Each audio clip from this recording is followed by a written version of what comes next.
My name is Joe Compton. I am an independent author and filmmaker and the executive producer here at Go Indie Now. I may know a lot of things, but that's because I never stop learning. I figured I wasn't alone in that. So I asked my friends and colleagues if they wouldn't mind giving us an hour of their time to each teach us something new. Welcome to Indie Teachables 101. Tonight we welcome Angela Yuriko Smith, an award-winning poet, author, and publisher with 20 plus years of experience as a professional writer in nonfiction.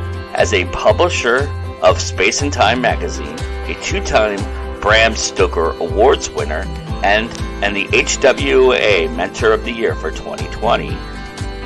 Angela is constantly evolving, and tonight she's going to help us do the same as she teaches us how to ethically and morally utilize AI as a tool, as a part of your creative process, as opposed to being afraid of and letting it slip by the opportunities you might have to utilize it. So, we welcome our guest instructor for the evening, Miss Angela Yuriko Smith, to teach us the moral ways that we can utilize AI in our creative process.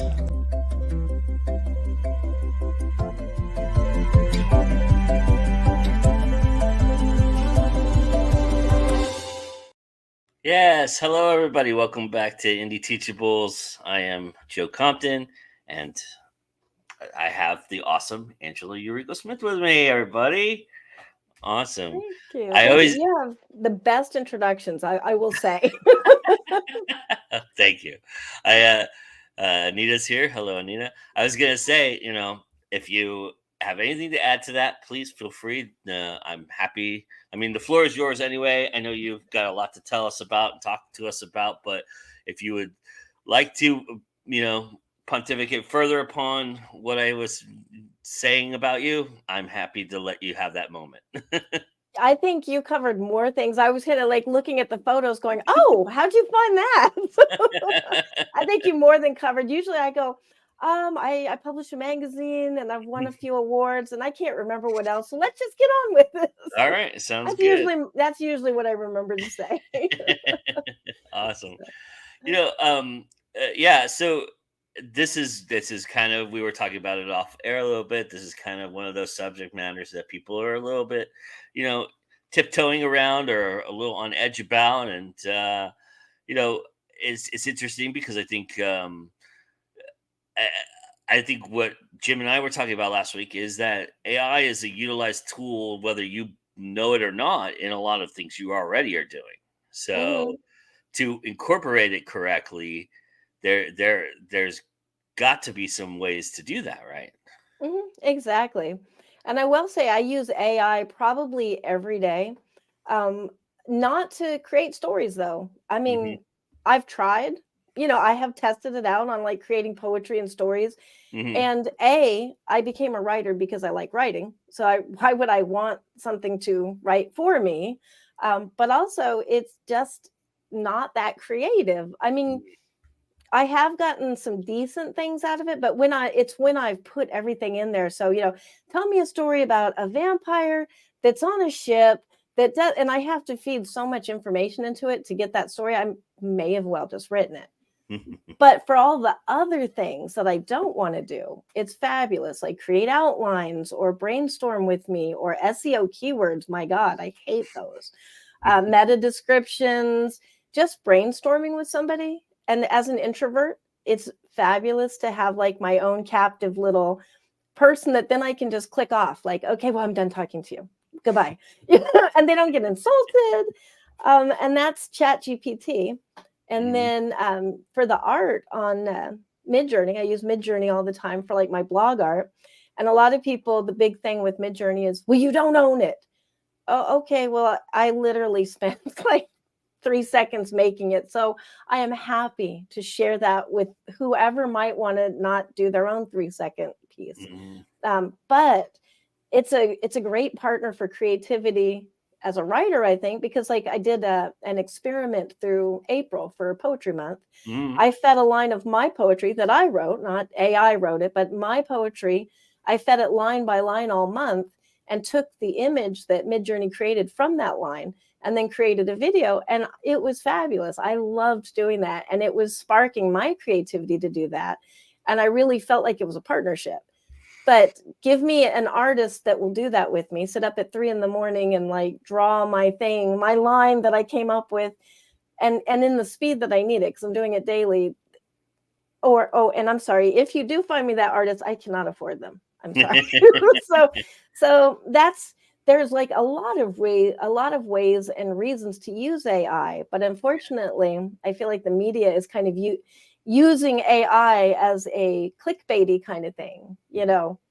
And just to be clear, we're talking about you posting stuff on a blog. So so that's much more, that's much different morally than publishing something and putting it on Amazon for sale, you know. Exactly. But even see, we just did an AI magazine issue, and I didn't know if you knew about that. But we were calling for people to give us AI influenced work, I think is how we were saying it. We weren't saying like give us an AI written story, right? But we weren't really worried if people did, because it's not going to pass. I mean, a bad story is a bad story. Yeah. I personally, if there was an excellent story and somebody created it with AI, I really probably wouldn't have a problem with taking it, because I know from using AI, they would have had to put so much work into it. It's worth it. It's the same as like a creative Google search to me.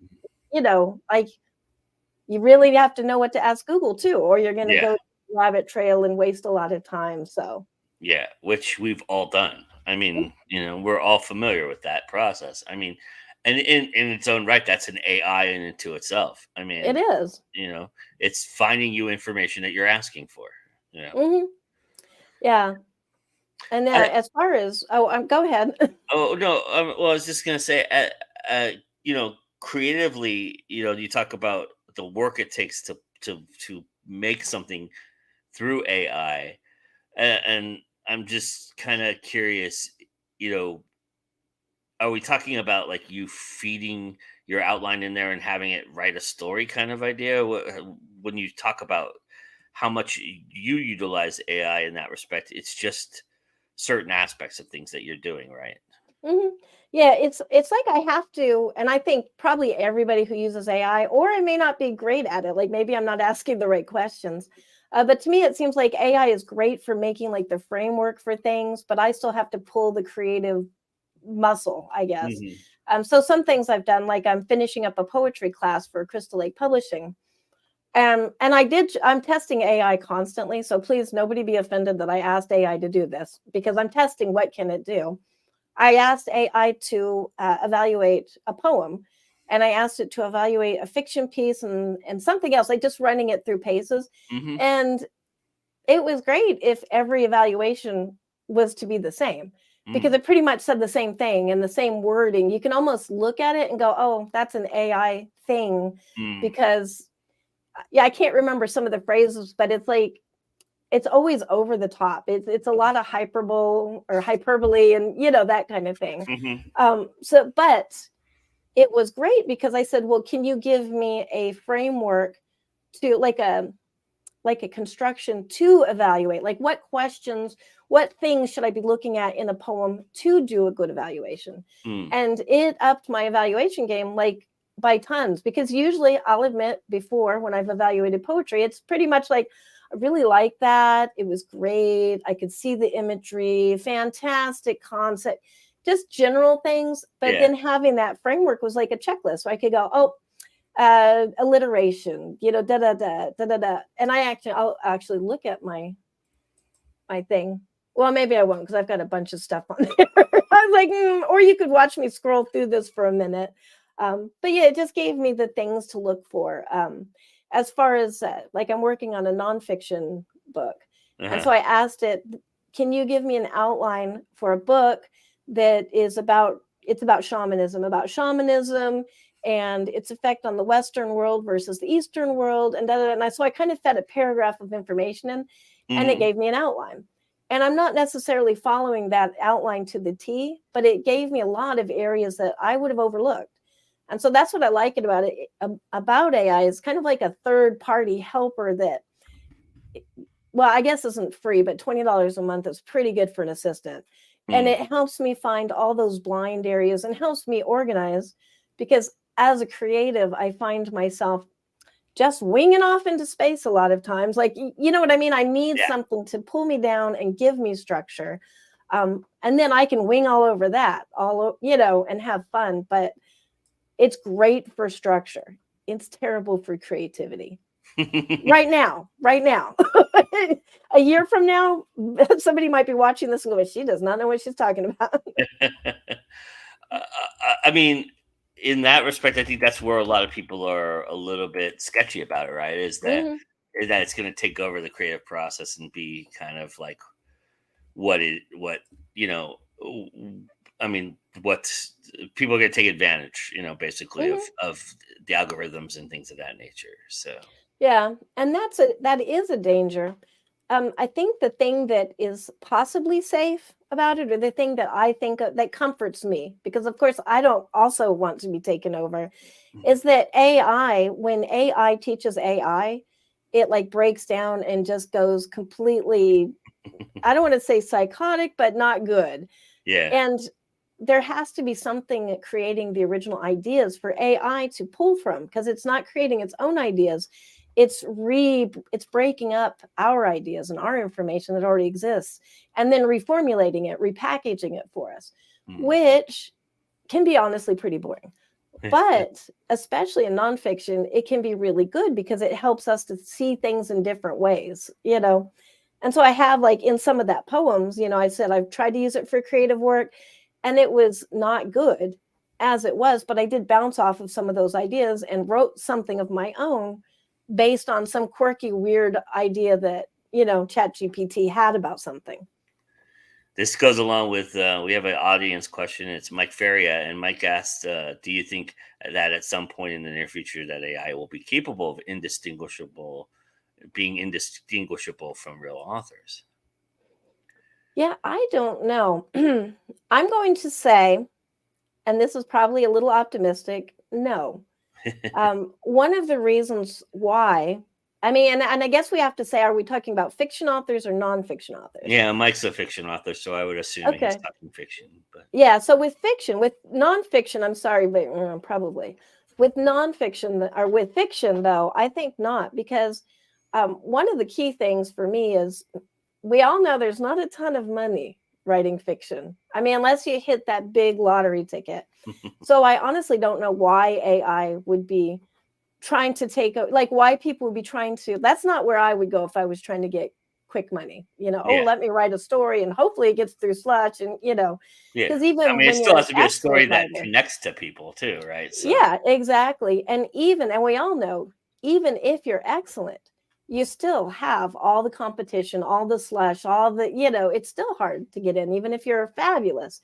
Yeah. So I think not for fiction.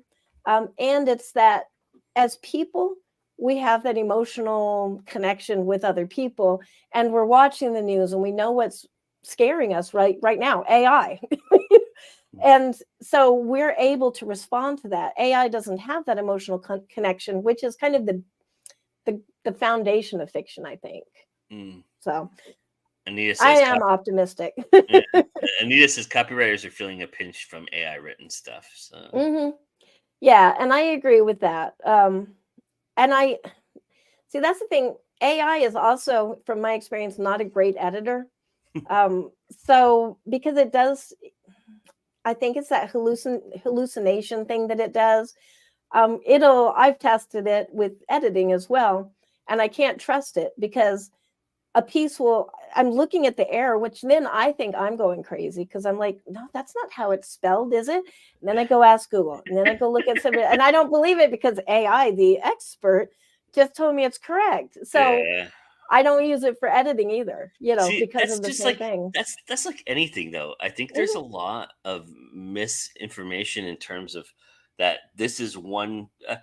I think ultimately in our society right now. Everybody's looking for the solution, right? The one Mhm. thing that's going to give them 20 minutes of extra time, or 20 minutes of peace of mind, or not having to worry about spelling, or all of these things that ultimately you don't understand the process that we go through if that's the case, because that Mhm. is never going to there's not going to be anything in there that's going to ever do that. And you're not always, I mean, how many times have we submitted a story to an editor and not agreed with the note that the editor has given us? It Mhm. happens, and they're the ones publishing the story, you Yeah. know. And Yeah. and it's never a one-stop opportunity. Madeline Dale is here. Hello, Madeline. And she says, Grammarly, yes, Yeah, yes, don't get me bad started on Grammarly. Grammarly. I was gonna mention Grammarly too. Yeah, I mean, I stopped using because I just got tired of them asking me to put a comma every freaking Mhm. sentence. So, but Yeah. yeah, I mean, that's a great example of that. I mean, so it's I think with anything, it's a grain of salt aspect, right? Mhm. Yeah, it's a double-edged sword like anything, though. You've got people that, No, you don't. You're misuse so full of Google. it. She's so full of it. You never, never. Well, and that's I will say, like, between editors even, that's a creative process because there's what style are you using? Chicago, Right. AP, like, and then even between that, I've had so many discussions with editors going, it'll start out with them going, "Oh, I hate it when people do such and such." And I'll be like, well, I do that. And then we're looking it up. Oh, well, you know why? Because I use AP style typically, and you're using Chicago. So we're Yeah. both right. But She says they're easier on her stuff than she is. Well, uh, yeah, but that doesn't mean you always agree with them. mm, well, Anita always has excellent work. Of So course, yeah. I'm not saying that she doesn't. I'm yeah, just yeah. She would she's be full of fun it. to There's no edit. way that she always agrees with that. I would Uh, imagine for Anita that if that was the case, there would be a lot more people living in her stories than there are dying. So well, that's why she agrees with them. Maybe she just kills them fictionally afterwards. Like, sure, we'll go with that comma. Madeline says, "Agreed, Anita. I recently started a class to get better at my editing skills." There you go. Yeah, I mean, Mhm. and then Mike says, "Grammarly was helpful for me, but you can't take every suggestion seriously. Sometimes it's very bizarre how it wants you to formulate sentences." Yeah, Mhm. and again, it's just like Angela was saying, they use different style guides, and they go off of. It's, she's too snappy. That's what I'm saying. I'm guessing. I would almost bank that an editor told Anita one time to keep a character alive, and she said no. Mhm. But And then the editor also died fictionally, of course. I'm not touching that one. That's I'm not implying any of that here. But So no, back but to AI. yeah, yeah, yeah. Yeah. It's just, I mean, oh, okay. She says her editors have been as stabby as me. Yeah, it's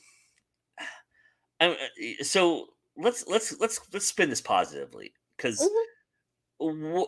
what would you say to somebody who's maybe skeptical but maybe wants to try? Where would you say is their best avenue to try AI out and give it a chance to work for you instead of against you? Um, I would say probably like Bing, because isn't there a lot of free versions? Like Bing is free AI, and I think that because I use ChatGPT, which you do have to pay $20 a month for. But I know there's Bing and I saw AI in WordPress now. Like when you're doing Well, your I'm WordPress saying blog. though, what part of the process, or what part of Oh, their um their process essentially, mhm. would you recommend they try it out for? You can actually ask AI how it can help you. I mean, that's how I actually started. I was kind of Uh, looking at it I don't know. What do I do? You've got 3 questions. You can't ask for more wishes. So that's actually what I did is, what can you do for me? That was, I think, my first AI question. And it was like, I can make an outline. I can do this. I can. And it just gave me a list of stuff. And a lot of it, I was like, I don't really need a workout plan. Oh, you can, do a book outline. You can, and it's nice. I have it up in like my fast whatever, so I can click on it really fast. Uh-huh. And I use it all the time just for brainstorming. Like where I used to go to Google and often get lost on a rabbit trail, it might be something silly like, give me another word. Oh, like one of them recently was, I wanted to say fingers, but without saying fingers. And I was doing like a science fiction kind of thing. So I said, give me words about the hand.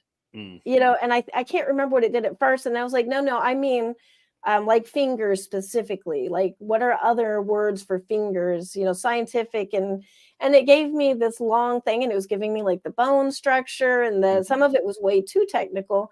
But I found the perfect thing that I would not have known, so I like it best just to have conversations with it. Sometimes I'll be like, so if I wanted to do a YouTube show, what would be the best time? What are some good topics to cover?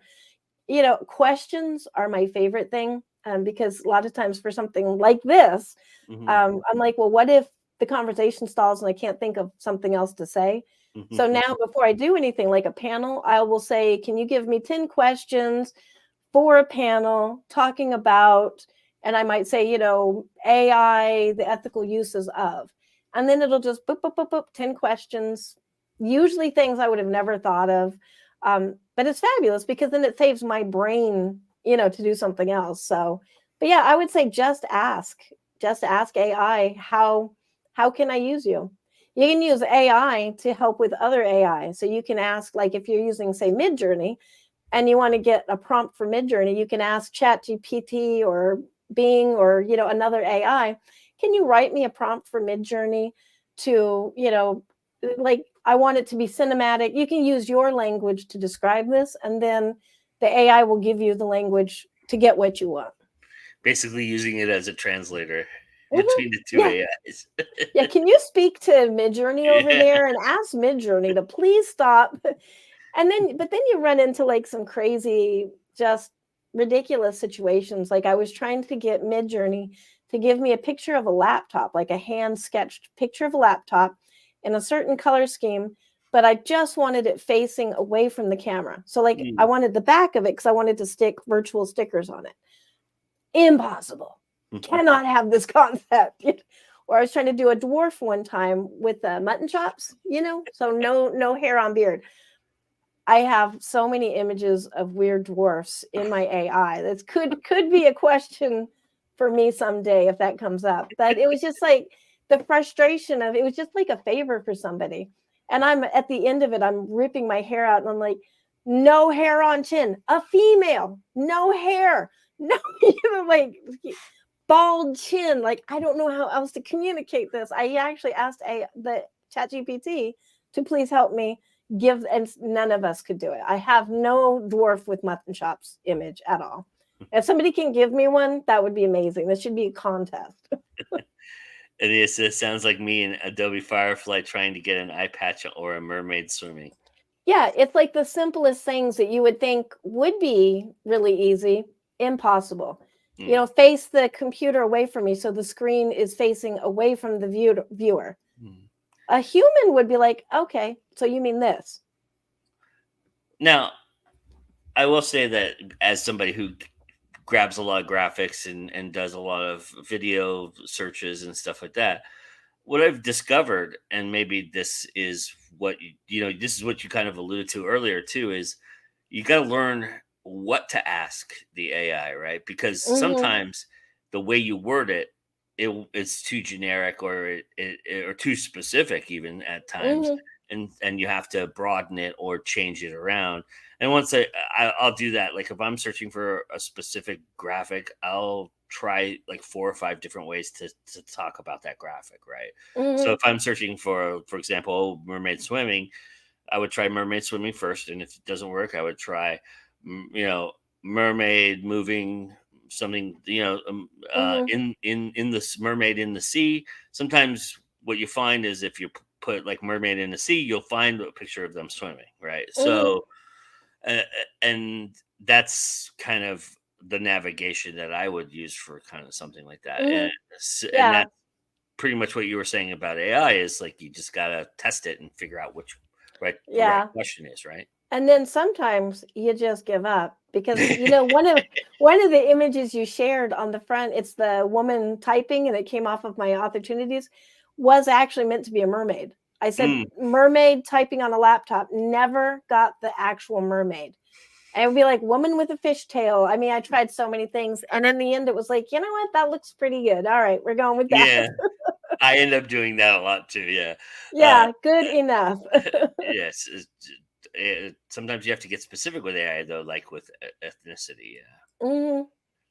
Yes, the most random things come up with two specific searches, but if you put in a single word and boom, like what the fuck? Yeah. Yeah, yeah, yeah, and then sometimes I laugh because, and I think Midjourney's calmed down on this a lot, but originally it would like I got so many like tags, like warnings. You can't say the word bloody. You can't say, burning. You can't say, but that's not necessarily it's kind of a violent word, but you could say a bloody cup. Why Uh, is that, And so it just constantly give me like these warnings. And I thought I was going to get banned. But then I would say something like scary clown. And I mean, he's got like chunks of meat hanging off him. And like, I was like, that's genuinely terrifying. But you yeah, won't let me have a wine or glass full of blood. I've searched for horror scenes before, and I've gotten some really disturbing stuff off of places I would never have thought would give me Mhm. disturbing stuff. And you know, uh, I have a partnership with DeviantArt, and so when you search for stuff, you got to be really careful because there's a lot of crazy, awful things on DeviantArt. There is. Sometimes you just ask yourself, how much do I want to be scarred? Right. Exactly. Furries was one of those for me because I was like, oh, Ah, yeah. furries, furry people, that's so cute. I love the idea of furry. Oh, no, I do not. That It's Adia not says, what I meant. yeah. Adia says Canva's AI tagged me on the word girl. Yeah, don't say the word girl now. That is way too inflammatory. Yeah, I Uh, mean, so with AI, what have you experienced that you really really like? What are some things that you've really enjoyed about it? I love that it just simplifies tasks that used to take me a long time, like going to say SEO keywords. And so my schedule, like my output, has just shot through the roof this year from using AI. A lot of it slowed down in the beginning because I was trying to figure out what I could use it for. Hmm. So I have a lot of bombs. Like I tried to do some classes with it, let it write the class, and then I basically read it. So boring. That's the thing. AI is just not interesting. It loses that human touch. But for all the things that you don't want a human touch for, Hmm. which honestly are usually the things we don't want to do. Like write Yeah. me up some SEO keywords. I Right. don't know anybody, even the people that do that for a living, that are like, oh yes, I just love doing SEO keywords. Like nobody likes to do that. And Yeah. so yeah, AI loves it. Well, I don't know if they love it, but I'm assuming it doesn't complain. I have a friend who does book creations for people, and her biggest thing is whenever she gets a nonfiction book, having to create the graphs and the Mhm. charts and things like that. And I would imagine that AI would be something that would help with that tremendously. You probably could with a plugin. Like if you use ChatGPT with a plugin, I'm pretty sure there's some like graph. And I have not played with the plugins a lot. There's one that can read a PDF and then summarize it for you, which I'm really excited to try. So I imagine you could get a plugin for that. You know how I used to say there's an app for that? Now Hmm. there's a plugin for that, probably. Rebecca.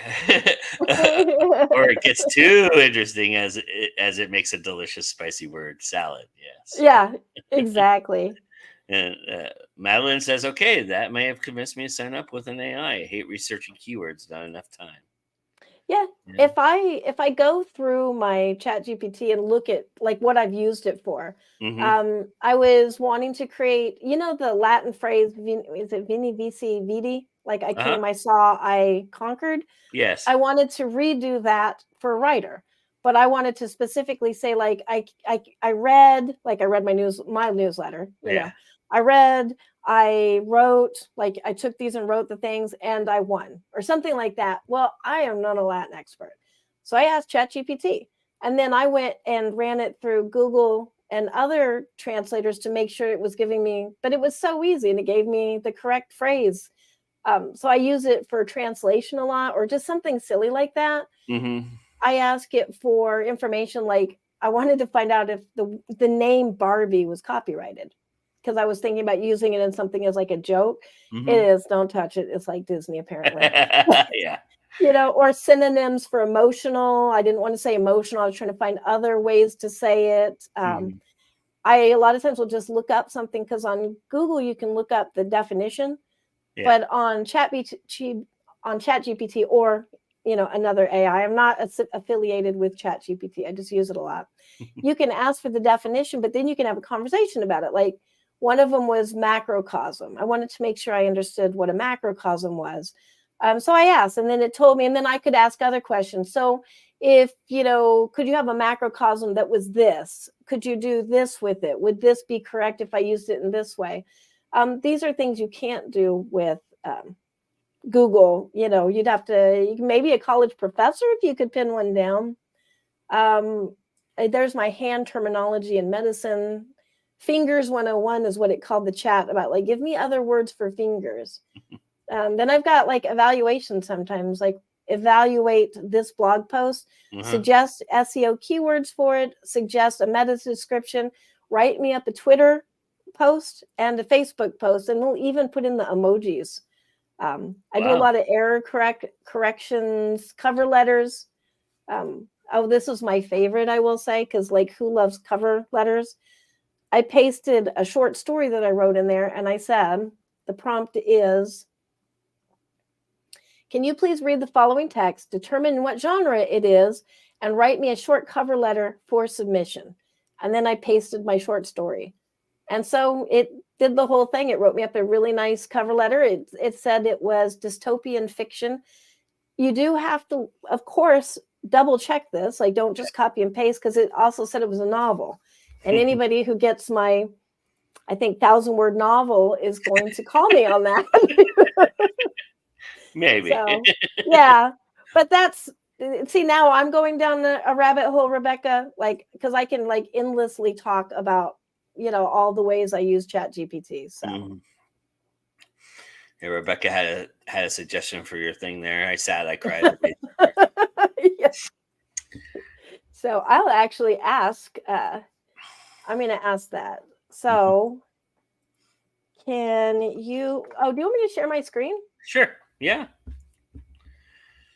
Share my screen, Chat GPT. I've gotten all the porn off, so nobody has to worry about that. So can you write me, what was it? I'm going to copy paste. I sat, I cried, I made some words. Give me the phrase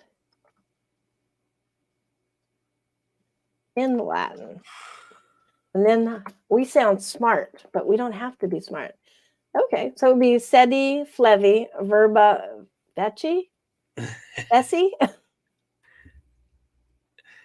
Yeah. Yeah, so good luck pronouncing that. So as Yeah. long as we only write, we can sound smart. Rebecca says, I know stranger porn. Madeline has a good question though. She said a great. Let me get to her actual question.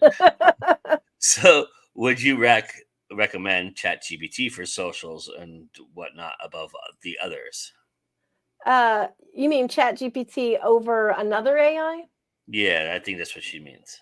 Yeah, I actually I couldn't recommend it, like say it's better or not, because I've really used ChatGPT the most. I've tried Bing a little bit. There's a lot of AI sprinkled in all the other applications now, like WordPress uses AI now.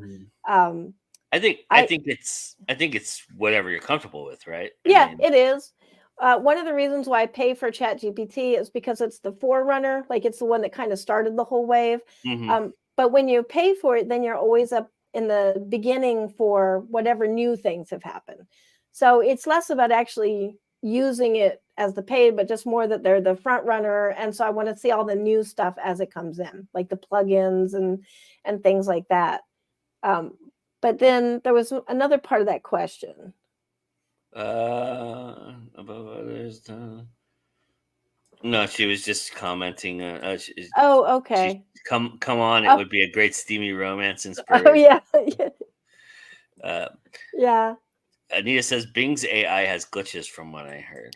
Yeah, and that's another good reason to pay for it. The way I figured is I was kind of reaching that point where I needed to hire an assistant. For $20, I don't know who's going to work for me. The cheapest assistant you could ever find. Yeah, especially with my hours. Be like, hey, it's 3 a.m. I just got a great idea. Let's work on this. My poor husband doesn't like that. Oh, but going to socials, I think that's the other thing that she kind of asked, is using it for writing social media. It's incredible. And unless you like really love writing social media stuff, and I've kind of gotten this thing where I really don't even like to be on social media anymore. There's like way too much social media. But we have to do it. It's necessary, right? So I do that a lot with chat and things like that. I'll be like, can you write me a Twitter post? Can you write me a Facebook post? Like I said, it'll use the hashtags, all the appropriate hashtags for SEO. It gives me the little cute emojis, so it looks like I care. I mean, I do care, but just not on social media. But I can do like all of it. Like, can you give me an Instagram post? Can you give me this? Can you give me that? And boom, boom, boom, boom. And there's all my socials. So if you really wanted to be great, you could put them in Hootsuite or something. Do you utilize it for like YouTube descriptions and things like that, and finding the words for YouTube? Absolutely. Yeah, and right now it's not online anymore, but when it was briefly online, it was fabulous because you could actually ask what trending hashtags could I, and for this post, because that's kind of the danger of hashtags is when you're using hashtags that don't have anything to do with your post, and then people like maybe not clear enough, and then people come to your post and then they're disappointed, and then that's actually negative for you. So it was awesome. I'm so mad for all the people that like got it offline, because that's what it could do. It could comb through and tell me what keywords are trending right now that actually have to do with what I just wrote. And all I have to do is copy and paste what I just wrote. Why were people so against it? That's so weird. I feel like, and I don't want to go too far into this because like some of it I don't know, but I know that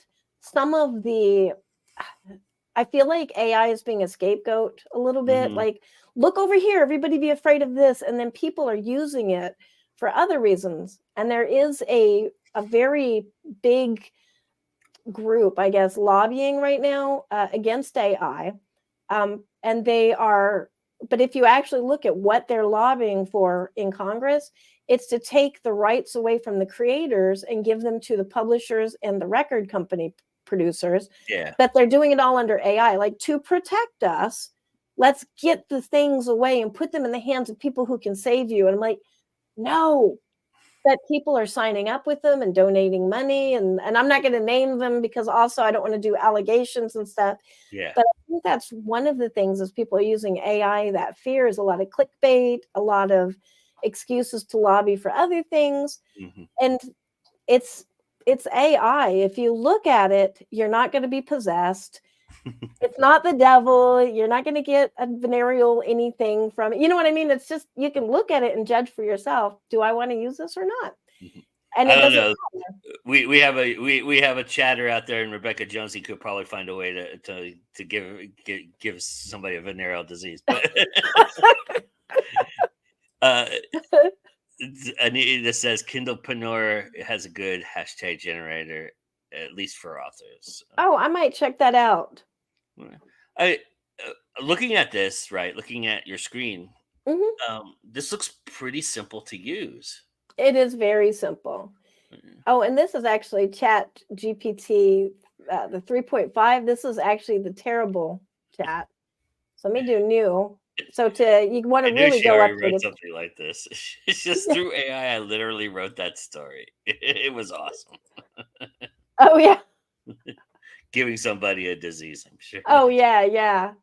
Well, and we can actually use this to write a story, so you guys can see kind of like how great AI is at writing a story. Um, oops.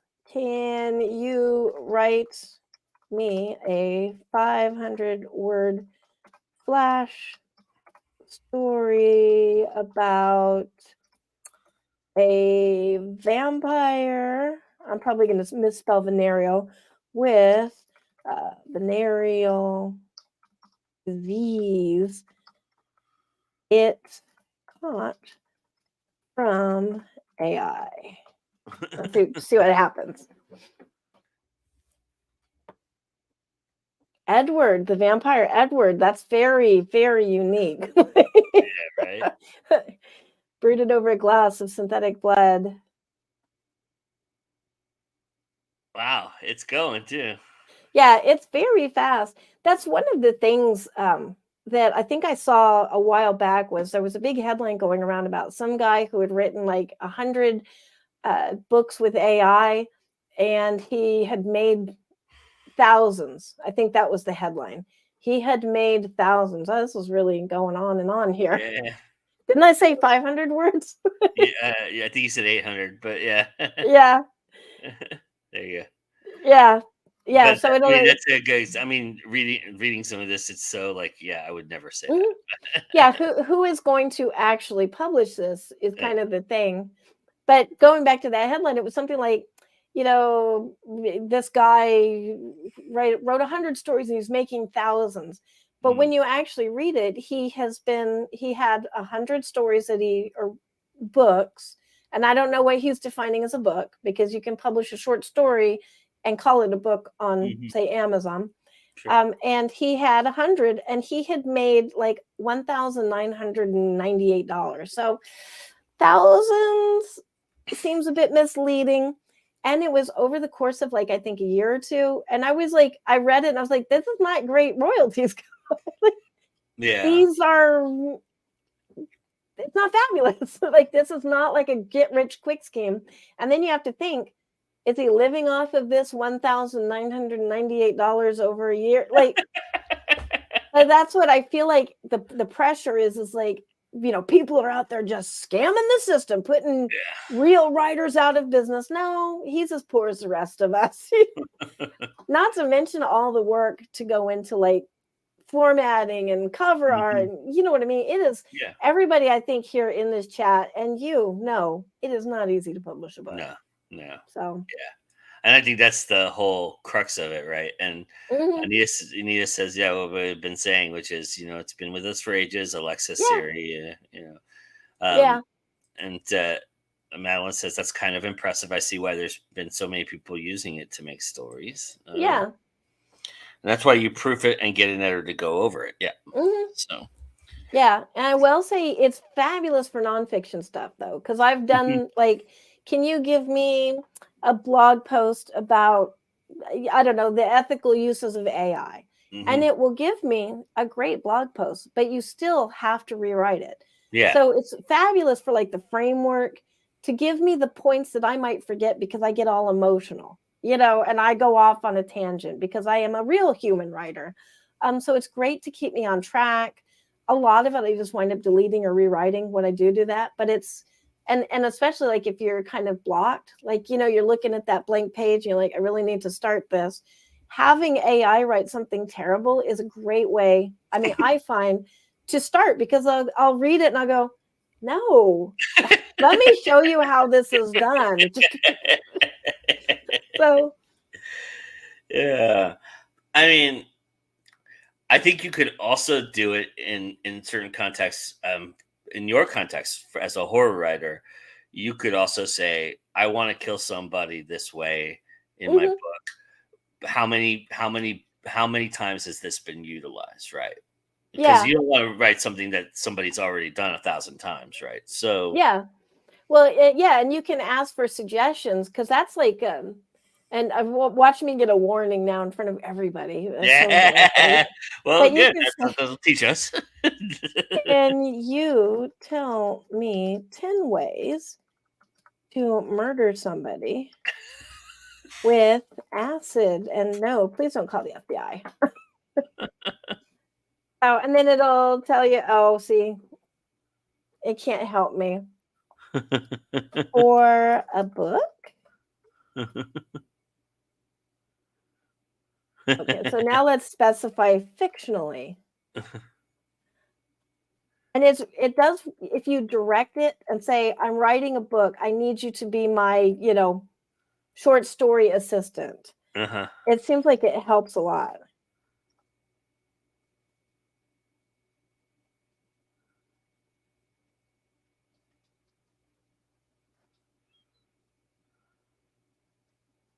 With acid. Can you please, I did say, act as my assistant and suggest ways the murder might be conducted? Trying to think like an AI. How would you conduct this murder? Oh, so it's not going to help me with that. How deadly is acid?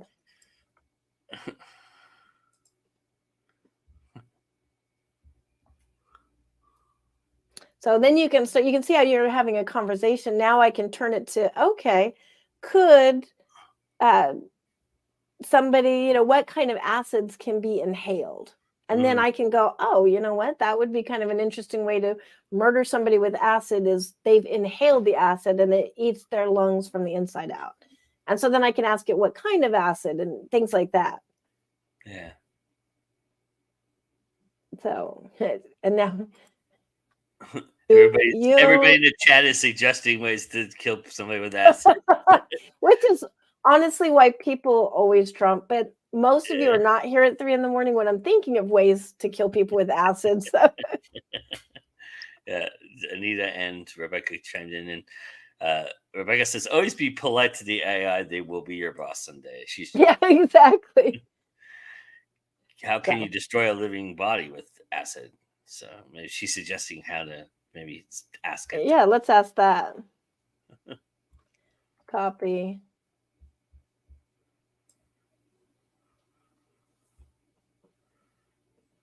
Oh, see, it's like I'm on to you, Angela. Yeah. One more time, and I'm calling the FBI. Right? Yeah, yeah. Well, I did ask, do you ever contact the FBI on people? It's like, no, I don't have the capability. That's what an AI would say is contacting the FBI. Well, I would to the AI, and then if it gets aggressive like that to me ever, I would be like, "Go ahead, they already have me on file." You do not want to see my Google search, but that's like most of us, I think. AI chat full of writers, nearly the same. Yeah. Yeah, but Yeah. you get instant. I think this is something that I think also is very valuable in that you get instant feedback. I mean, literally, Mhm. you ask the question and seconds later, and instead of waiting for people to answer your Facebook post, right? Yeah, So exactly. You can say, "Can you suggest an outline you do not have to for" answer this question, Angela, but or Rebecca saying you've been added to a watch list. Of course, Yeah, great. exactly.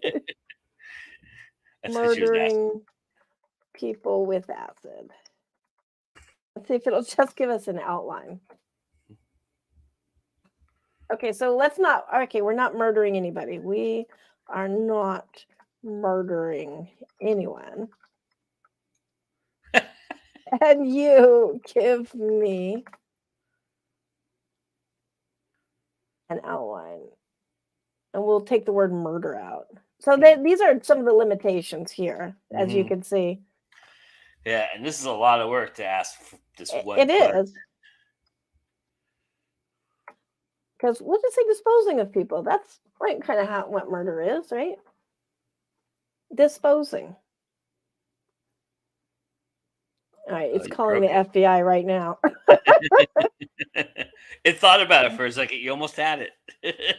Okay, disposing of meat. Because people are made of meat. Okay, so we got meat. We just have to call people meat. Which somehow seems so much more horrible. Rebecca says she got a letter from the DOD today. All right. Acid makes a bad murder weapon, though, too traceable. Yeah. So, I think everybody in the chat is missing the point. We're not trying to write a story about acid killing people. We're trying to make the AI do it. But you can see, like, for an outline, that's not a bad outline. The discovery of it, the experimentation. You can ask it, like, are you familiar with what is it called? Kill the cat? Save the cat. Yeah, save the cat. I'm sorry, I've got killing on the brain now. Yeah. That's a very easy mistake to make in this group. Yeah. Save the cat methodology. Everybody can see my typos live. Can you write? Yes, saying it. Using that method. So I can specifically ask it, okay. Yeah. Keep telling me about it. It's outlining it for you in that manner. So that's okay. So yeah, I don't even have to ask it. Then it anticipated what I was going to ask. So yeah, so you can take like popular things like that, like save the cat, and then ask it to, can you structure my story around that methodology? And it'll do it for you. And so these are the ways it's really helpful. Asking it to actually write the stories, you can see it's going to be an exercise in major frustration. I would think too. Does it know different writing writing styles, like screenwriting versus manuscripts? Yeah. So let's ask it. I would think also you could utilize it if you have like a manuscript or a screenplay and you're trying to figure out if it follows 3-act structure or not, and you could ask it to examine that for you. Yeah. Can you? Rebecca says, "Oh, right, AI, not murder." I got confused. It's okay. But murder is, like, honestly a little bit more interesting. We like talking about murder here too. Yeah, because murder and writing, I look at structure. Certainly, I like how confident it is. Yeah. Yeah, and that's the thing, is if it ever writes something, it seems like if we go back up to that story, there will be so much like hyperbole of like, I don't know, like, and there's always like too much hope for some reason. Probably a ton of cliches in there. Yeah. Oh yeah, tons. Yeah. So this is how that story ends. Alara appeared beside him, her eyes filled with code and apology. That's actually an interesting line. Sorry, Edward, for giving you this venereal disease. Yeah. We're both cured. Yay! His feelings a complex algorithm of regret and relief. I actually do want to use that in a poem now. Yeah, that's cool. But that's what I mean. Like, I'll bounce off of it with things. Like, that's a weird way to put it, but I like that. It had a neat opening line too. The opening line was kind of neat. It was that it's in the darkest corner kind of. Yeah. Brooded over a glass of synthetic blood. Yeah. I don't know. And then it really starts losing it for me. Amalgam of the archaic and the futuristic. Okay. I just don't think a lot of people would read that. I do. We're running low on time. Oh yes. But I do want to. I want to ask you about something that I think a lot of people are for the argument against AI, and Mhm, I'm curious your thoughts on it. Uh, the idea that, part of what's going on right now with the writer strike and other avenues is that publishers and other, and studios are using things that have been already written and copywritten and mhm, feeding it to the AI so it learns that mhm. and then can spit something out a little bit better each time.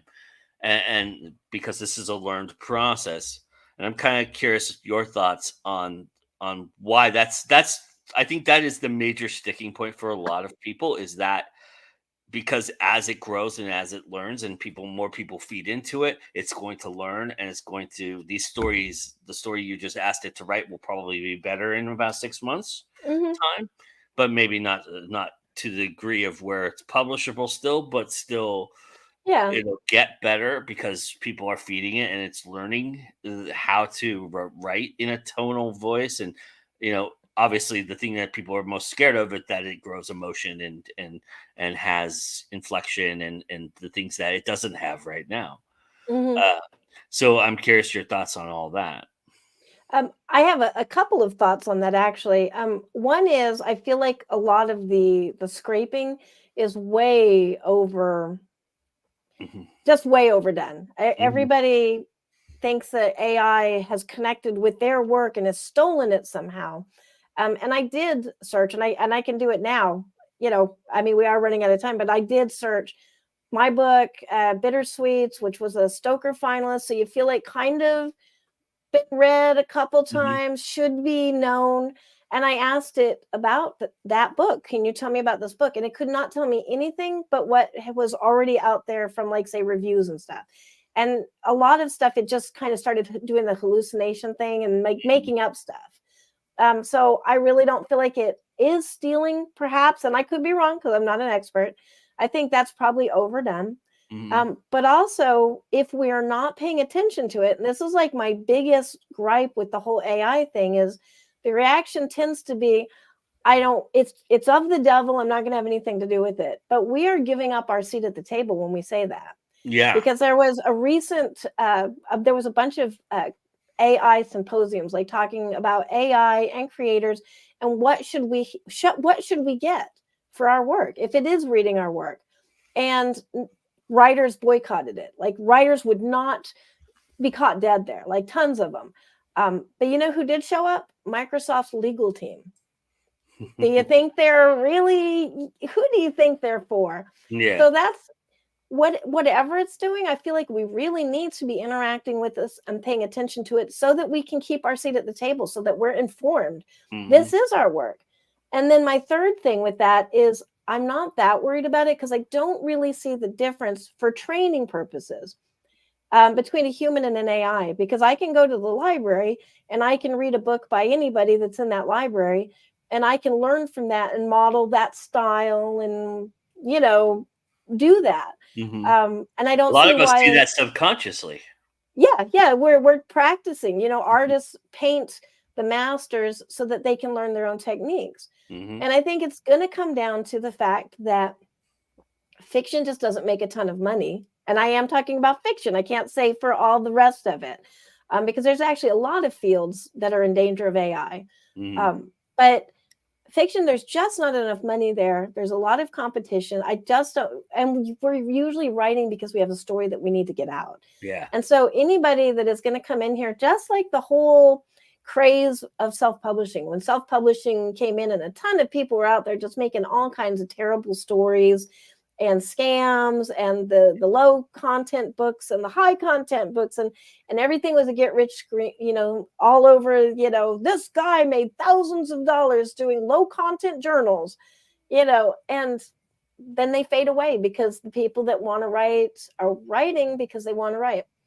Yeah. And but there's a lot of good things about AI, like, curing cancer and stuff. It's doing a lot of good medical things that I just want to write stories. My thing about it um, is if it's exactly what you're saying. If you let the people who will use it for nefarious means Mhm. utilize it for that means, and you're not utilizing it to your advantage, Hmm. then they can just do exactly what you just said. The whole self publishing stigma started because people who were legitimately trying to get it out there were faced with that uphill battle because it was the publishers who were putting that information out there, Hmm. right? So Yeah. if studios are utilizing AI to write screenplays and put it out there, or utilizing somebody else's work and putting it out there, yeah, you can sue them. You can do all of the things you want to do, and that's you should, and that's the right thing to do.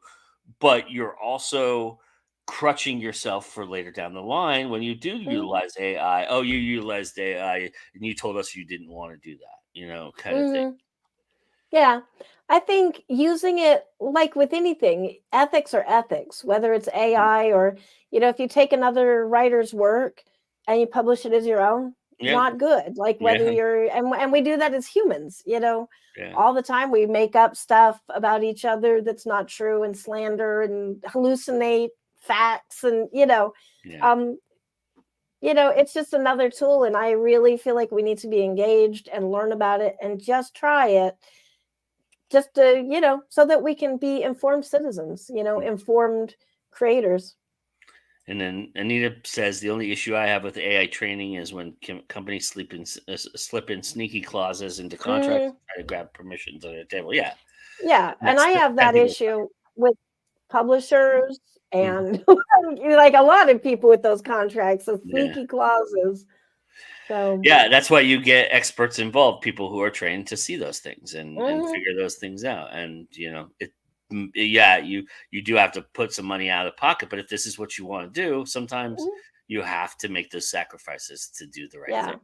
Unfortunately, there's a lot of education out there too, like this Mhm. series that you're doing, or like we talked about Ally before we started Mhm. this. There's a lot of places that we can go to get this knowledge. There's a lot of places like Ally that are staying on top of this and Mhm. not running from it and being informed, and they're sharing that information with us. Mhm. So I'm apprehensive as well. I'd be like a liar if I said yeah, it's going to be fine. It might not be. The aliens may also just make all of this a moot point. Right, right. we Yeah, may but we may kill ourselves before all this happens anyway too. yeah, exactly. Y So, Yeah, well, Angela, this has been awesome. Thank you so much for taking the time to show us all absolutely. this and sharing your Chat GPT with us and showing us that it's really amazing. Uh, I think if there is some apprehension out there, I think we've quelled a little bit of it tonight, and I appreciate that. So, Yeah. And you're uh, justified in it. yeah, Like nobody should be like, "Oh, you're afraid of AI." No, it's justified. This is yeah. big. And even the AI itself had barriers for you. Yeah. So, but tell everybody where they can find you and learn more about what you do and how you do it. Mostly my blog. I'm on a bunch of the socials, but as I confessed earlier, I really don't like my social media. But I'm on there, and yeah, probably ChatGPT wrote it when you see a post from me, unless there's like typos or something, then that was definitely me. But mostly it's angelawsmith.com. And then I've got a weekly calendar of opportunities that I put out.